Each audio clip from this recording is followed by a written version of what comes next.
Terdapat sebuah makam keramat tokoh penting dalam sejarah Kerajaan Mataram yang belum banyak diketahui orang. Adalah keramat makam Kiai Guno Merico atau yang lebih dikenal oleh masyarakat Yogyakarta dengan sebutan Eyang Giwangan.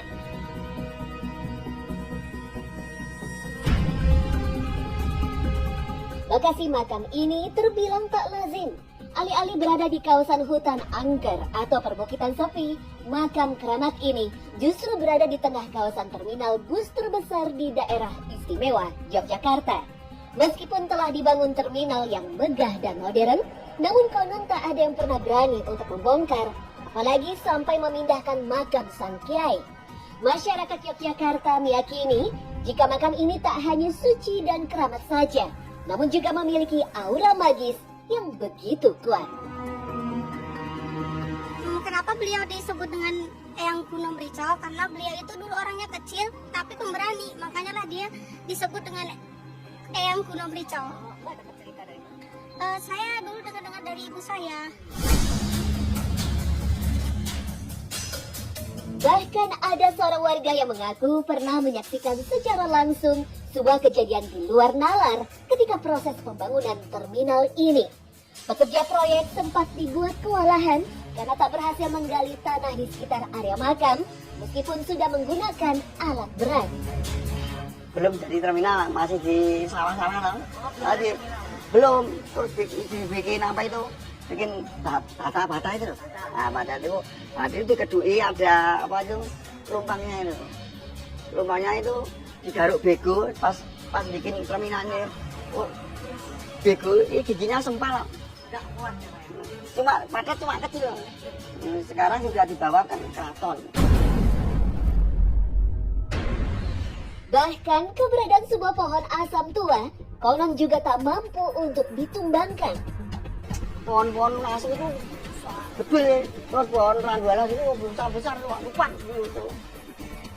Tapi ditebangi terus ada pohon bendo itu besar sekali bendonya. Wah, dulu itu tidak mau dibersih, Mas. Siapa yang bilang bersih? Yang bilang kan mulutnya, sing diajar mulutnya, Mas. Contohnya, mulutnya kan penyakit, Mas. Sakit itu. Jadi kan takut. Bersama Pak Temu Juru Kunci Makam, tim Secret Story melakukan penelusuran masuk ke area makam keramat Kiai Guno Merico. Berada tepat di samping tembok pembatas terminal bus Giwangan, Pak Temu menunjukkan sebuah gerbang masuk menuju area makam. Sejak dibangun terminal Giwangan pada 2002 lalu, pintu masuk menuju makam terpaksa dibuat lorong bawah tanah karena keterbatasan lahan. Ini satu-satunya pintu untuk masuk di makam Kiai Guno Merico. Oh, ini tuh akses untuk ke makam. Tapi kok saya lihat kok bentuknya kayak lorong mau menuju ke kayak terminal gitu sih, Pak? Iya, ini masalahnya salah satu jalan ke makam itu di bawah tanah. Oh, Di gitu. lorong ya. Dan langsung bersebelahan dengan terminal ya, Pak? Iya, ini memang sebelahnya terminal bis. Terminal bis ini salah satu-satunya makam yang berada di wilayah terminal. Memang, untuk melihat keberadaan makam, kami harus melewati sebuah lorong bawah tanah yang terasa pengap dan sedikit gelap. Meski siang hari, cahaya pun terasa sangat minim bisa menembus lorong ini. Bisa dibayangkan, jika kondisinya malam, tentu akan lebih gelap lagi. Warga dan peziarah yang melewati lorong ini pada malam hari kerap mendengar suara teriakan serta penampakan bayangan hitam besar yang berkeliaran di area ini. Kuatnya energi mistis yang mengelilingi area lorong bawah tanah ini seolah menuntun langkah kaki kami untuk berjalan lebih cepat meninggalkan tempat ini. Tepat berada di depan gerbang masuk area pemakaman, kedatangan kami disambut dengan keberadaan dua buah patung naga yang terlihat lawas dan menyeramkan. Pak Temu menyebut jika patung naga ini bukanlah patung biasa, namun menjadi perwujudan sosok penjaga makam Kiai Guno Merico. Meski dulunya hanya sebagai aksesoris semata, tapi patung ini sering dianggap sebagai tempat makhluk gaib. Tak sedikit warga sering mengalami gangguan goib ketika lupa mengucap permisi saat akan memasuki area keramat makam ini. Ini mustikanya. Lah ini ada cerita mistisnya ya. Ada dulu itu teman saya pas mau ziarah ke makam Kuno itu, nggak sengaja megang sini kaki ini. Dengar orang cewek tertawa. Itu malam hari? Malam hari jam-jam. Dipegang gini, Pak? Iya. Ini saya pegang nggak apa-apa ya, Pak? Iya nggak Dengar apa-apa. suara Perempuan itu tertawa. gimana? Dari mana asalnya? Dari sini ya. Dari seolah dari dalam. Tertawanya itu kayaknya jalan kayak naik. Belum hilang rasa gemetar merasakan mistisnya patung naga kembar, tim Secret Story sempat dikejutkan dengan keberadaan sebuah peti jenazah yang tergeletak di pojokan ruangan ini. Apa, Pak? Entah ada energi apa yang menaungi area ini, seolah ada banyak makhluk astral yang sedang mengawasi kedatangan kami. Rupanya benar saja, Pak Temu menjelaskan jika ada sebuah cerita mistis di balik keberadaan peti mati ini. Ini petinya berarti peti asli, bekas Peti orang asli. meninggal. Bekas orang meninggal. Nah, Bukan peti bola, ini pernah berarti di dalam. pernah di dalamnya dipakai Pernah di dalamnya dipakai buat jenazah. jenazah. Iya. Pada waktu itu kenapa tidak dikubur, itu kenapa, Pak? Nah, ini dari keluarga. Dari keluarga nggak boleh dikuburkan. Jadi cuma diambil Diambil jenazah jenazahnya. ditinggal. Kalau sendiri di sini yang takut ini juga ngeri. Ngeri. Ya kadang-kadang dengar suara ini, kadang-kadang payung itu bergerak sendiri. Yang kesini nggak sengaja. Itu kadang justru malah kayak ada angin kencang itu, ya, angin kencang terus kayak ini buka tutup sendiri. Pernah, Pak, suara ada gitu. cerita ini buka-buka Iya, tutup buka tutup sendiri. Ya. Tak kalah mengerikan dengan cerita peti mati ini, ada sebuah keranda jenazah yang konon sudah ada sejak puluhan tahun silam di area makam keramat ini. Tak hanya terlihat menyeramkan, rupanya tersimpan sebuah mitos turun-temurun tentang keangkeran keranda mayat ini. Meskipun keranda ini sudah terlihat usang, namun tak ada satupun warga yang berani menggantinya dengan keranda baru. Mitosnya pun tak main-main. Siapa saja yang berani mengusik keberadaan keranda keramat ini, maka harus bersiap dengan sebuah musibah kematian. Ada jenazah aja sudah berat, apalagi kayunya ini dipilih berat. Kenapa nggak milih yang ringan aja, Pak? Misalnya baja ringan, itu kan yang modelnya sekarang. Sebenarnya ada warga tuh, dari warga ya, pengurus dusun itu mau buat dari stainless, dari baja ringan. Tapi ini kebanyakan dari pembuat keranda gitu, di sini nggak mau, takut. Ya, masalahnya pernah dari tangga kampung sini, itu keranda yang pakai roda, yang dari stainless yang ringan itu. itu yang buat. Ini ya percaya nggak percaya ya, Ya. meninggal duluan malah habis buat itu diambil itu malah.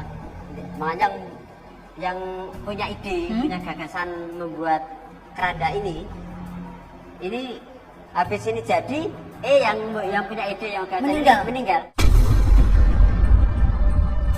Ya tahu sendirilah orang ajar. Orang situ ada kurang sopan ada itu yang meninggal. Tahu-tahu nabrak mobil di bis itu toh. Enggak apa-apa, cuma di starter kena atau itu nungguin apa-apa. Nabrak itu. Katanya supir, burirnya ada orang cantik. Itu 2 kali ya, Mas.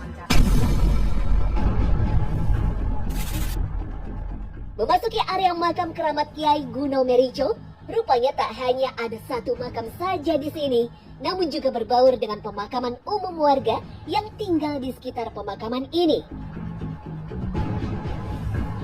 Pak Temu menghentikan langkahnya dan berdiri tepat di sebuah pohon asam yang telah berusia ratusan tahun. Sejak dulu warga meyakini jika pohon asam tua ini adalah pohon angker, tempat bersemayam sesosok jin penguasa area ini. Itu kan pas gila-gilanya musim nomor. Ya kayak kalau sekarang tuh ya apa itu ya. Oh, itu banyak didatengin orang. Nah, dulu masih masa jahiliyahnya itu ya, di banyak orang yang beli nomor terus tirakannya di sini. Di kuburannya ada yang kota gede itu juga banyak penganjang ini. di bawah pohon. Mereka menganggap pohon itu ada penghuninya. Ada penghuninya, terus nanti lewat situ ada dapat wangsit atau apa, nah, terus nanti beli. Ya. padahal tidak mungkin rusak nih ya. Tapi Orang udah datangan ingin terus. melakukan ritual itu ya. Tapi untuk sekarang sudah tidak boleh, Dilarang, Pak. dilarang itu nanti apa namanya, nanti tidak orang-orang terjerumus ke perjudian. Perjudian kemudian mungkin musyrik juga. Musyrik tadi, juga Pak. ya, Iya. satu-satunya itu sudah jadi musyrik. Akhirnya nanti kan tidak ada untungnya. Jadi tujuan ke makam ini ya pokoknya untuk Ziarah. ziarah dan mengirim doa. Doa iya, Tidak boleh ada yang lain ya. Harus.